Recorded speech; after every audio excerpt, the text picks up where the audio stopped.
یہ جو اسکرین پہ آپ ایک ٹویٹ دیکھ رہے ہیں، آج کل یہ ٹویٹ سوشل میڈیا پر بہت وائرل جا رہا ہے۔ اگر میں آپ سے کہوں کہ بٹ کوائن کا نیکسٹ ٹاپ اور نیکسٹ کریش کا اندازہ صرف ایک چارٹ سے لگایا جا سکتا ہے تو کیا آپ مانیں گے؟ سوشل میڈیا پر وائرل ہونے والے اس چارٹ کا کلیم ہے کہ بٹ کوائن کا پیٹرن کبھی چینج نہیں ہوا، بس ایک سمپل رول فالو کرو۔ 500 دن ہالوینگ سے پہلے بٹ کوائن بائی کرو اور 500 دن ہالوینگ کے بعد سیل کر دو۔ سننے میں بہت سمپل لگتا ہے، لیکن کیا واقعی بٹ کوائن اتنا پریڈکٹیبل ہے؟ یا پھر یہ صرف ہسٹری کا ایک کوئنسیڈنس ہے؟ آج کی اس ڈاکومنٹری میں ہم اس وائرل چارٹ کا ڈیٹیل سے انالیسس کریں گے۔ ہم دیکھیں گے کہ پچھلے 3 بٹ کوائن سائیکلز میں کیا ہوا، ہالوینگ کا مارکیٹ پر کیا اثر پڑا، اور سب سے امپورٹنٹ سوال، کیا یہ اسٹریٹجی 2026 اور اس کے بعد بھی کام کر سکتی ہے؟ ویڈیو کے اینڈ تک آپ خود ڈیسائیڈ کر پائیں گے کہ یہ چارٹ انویسٹر کے لیے ایک پاورفل روڈ میپ ہے یا صرف ایک مس لیڈنگ تھیوری۔ آپ لوگوں کو ہالوینگ کا تو پتہ ہی ہوگا، تقریباً ہر 4 سال بعد بٹ کوائن مائنرز کو ملنے والا ریوارڈ آدھا کر دیا جاتا ہے۔ اس پروسیس کو بٹ کوائن ہالوینگ کہتے ہیں۔ مثال کے طور پر اگر پہلے مائنر کو ایک بلاک ویریفائی کرنے پر 6.25 بٹ کوائن ملتے تھے تو ہالوینگ کے بعد یہ ریوارڈ 3.125 بٹ کوائن رہ جاتا ہے۔ اس کا سیدھا مطلب یہ ہے کہ مارکیٹ میں نئے بٹ کوائن آنے کی سپیڈ کم ہو جاتی ہے۔ جب سپلائی کم ہوتی ہے اور ڈیمانڈ بڑھ جائے تو اس پرائس پر بہت زیادہ اثر پڑتا ہے۔ اسی وجہ سے بہت سے انویسٹرز مانتے ہیں کہ بٹ کوائن کے بعد بل رنز کا کنیکشن ہالوینگ سے ہے۔ لیکن کیا صرف ہالوینگ ہی پرائس کو موو کرتی ہے یا اس کے پیچھے اور بھی فیکٹرز ہوتے ہیں؟ آئیے جانتے ہیں۔ اب سب سے امپورٹنٹ سوال، کیا یہ صرف ایک انٹرسٹنگ تھیوری ہے یا ہسٹری بھی اس بات کو سپورٹ کرتی ہے؟ چلیے پچھلے بٹ کوائن سائیکلز کو دیکھتے ہیں۔ 2016 میں بٹ کوائن ہالوینگ ہوئی۔ اس وقت مارکیٹ میں زیادہ ایکسائٹمنٹ نہیں تھی، لیکن اگلے کچھ مہینوں میں ڈیمانڈ آہستہ آہستہ بڑھنا شروع ہوئی۔ پھر 2017 میں بٹ کوائن نے زبردست بل رن دیکھا اور اس وقت نیا آل ٹائم ہائی بن گیا۔ اس کے بعد مارکیٹ میں پروفٹ ٹیکنگ شروع ہوئی اور 2018 میں بٹ کوائن کی پرائس میں بڑی کریکشن دیکھنے کو ملی۔ پھر آئی 2020 کی ہالوینگ۔ اس دفعہ بھی شروع میں مارکیٹ ریلیٹیولی کام تھی، لیکن 2021 میں انسٹیٹیوشنز، کمپنیز اور ریٹیل انویسٹر کی انٹری نے بٹ کوائن کو نئے آل ٹائم ہائی تک پہنچا دیا۔ اس کے بعد 2022 میں مارکیٹ نے ایک اور اسٹرانگ بیئر فیز دیکھا، جہاں بٹ کوائن کی ویلیو میں کافی بڑی گراوٹ آئی۔ اگر ہم دونوں سائیکلز کو کمپیئر کریں تو ایک چیز کامن نظر آتی ہے۔ ہالوینگ کے بعد مارکیٹ نے اسٹرانگ گروتھ دکھائی اور اس کے بعد ایک میجر کریکشن بھی آئی۔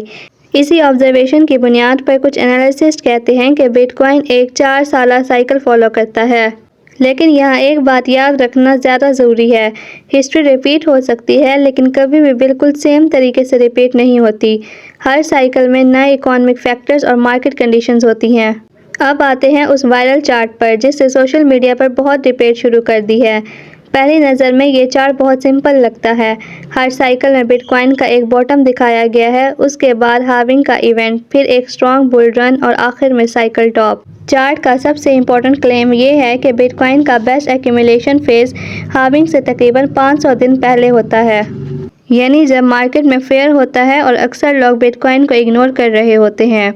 اس کے بعد ہالوینگ آتی ہے کیونکہ نئے بٹ کوائن کی سپلائی کم ہو جاتی ہے، مارکیٹ میں آہستہ آہستہ بائنگ پریشر بلڈ ہونا شروع ہوتا ہے۔ پھر چارٹ کے مطابق ہالوینگ کے تقریباً 500 دن بعد بٹ کوائن اپنے سائیکل کا ٹاپ بنا سکتا ہے۔ اسی وجہ سے اس اسٹریٹجی کو صرف 2 لائنز میں سمرائز کیا جاتا ہے۔ 500 days before halving buy, 500 days after halving sell۔ لیکن یہاں ایک بہت ضروری بات ہے، یہ چارٹ فیوچر کی گارنٹی نہیں دیتا، یہ صرف پچھلے سائیکل کا پیٹرن دکھاتا ہے۔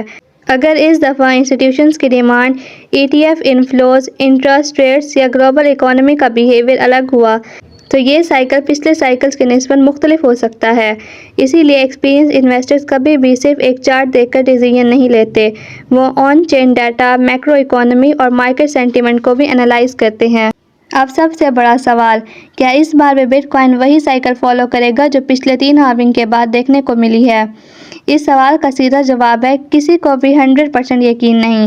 آج کا بٹ کوائن 2016 یا 2020 والا بٹ کوائن نہیں رہا، مارکیٹ پہلے سے کافی میچور ہو چکی ہے۔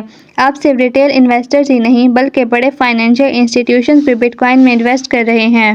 اسپوٹ بٹ کوائن ETFs کے اپروول کے بعد انسٹیٹیوشنز کے لیے بٹ کوائن خریدنا پہلے سے کئی زیادہ آسان ہو گیا ہے۔ اگر ڈیمانڈ مضبوط رہی تو مارکیٹ کا بیہیویئر پچھلے سائیکل سے مختلف بھی ہو سکتا ہے۔ دوسری طرف اگر انٹرسٹ ریٹ ہائی رہیں، انفلیشن میں ان ایکسپیکٹڈ چینجز آئیں یا کسی ملک کی طرف سے سخت کرپٹو ریگولیشنز لاگو ہو جائیں تو مارکیٹ پر پریشر بھی آ سکتا ہے۔ یعنی ہالونگ ایک امپورٹنٹ فیکٹر ضرور ہے لیکن یہ اکیلا فیکٹر نہیں ہے۔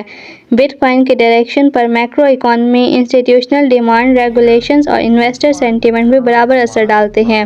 اس پورے چارٹ سے ہمیں سیکھنے کو یہ ملتا ہے کہ ہسٹری ہمیں مارکیٹ کے پیٹرن سمجھانے میں مدد ضرور دیتی ہے لیکن فیوچر کی گارنٹی کبھی نہیں دیتی۔